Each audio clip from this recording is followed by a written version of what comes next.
رغم مرور نحو 19 عاما منذ اعتزالها الفن، إلا أن الجمهور ما زال يتداول بعض من أعمالها وصورها.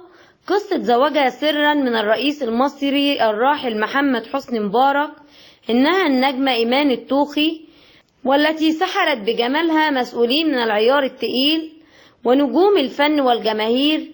بعد دخولها مجالات الغناء والتمثيل والإعلام، انتشرت أنباء ارتباط الرئيس المصري الراحل حسني مبارك بها سرا. المطربة والإعلامية والممثلة المصرية إيمان الطوخي ولدت في 11 يناير عام 1958 بالقاهرة، وهي ابنة الفنان الكبير محمد الطوخي. تخرجت من كلية الإعلام قسم الإذاعة والتلفزيون بجامعة القاهرة عام 1980. قدمت ألبوم مميز في مطلع التسعينيات مع الملحن محمد ضياء بعنوان النظرة الأولى، السبب الرئيسي وراء قصة حب جديدة.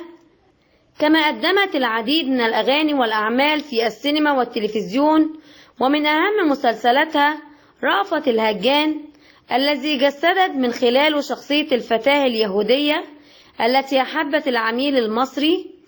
ومن أشهر أعمالها أيضا مسلسل ألف ليلة وليلة، بوابة الحلواني، وجمال الدين الأفغاني، ودماء على الإسفلت، وبيت الكوامل، ولا تدمرني معك، الحب يموت، والحكم آخر الجلسة.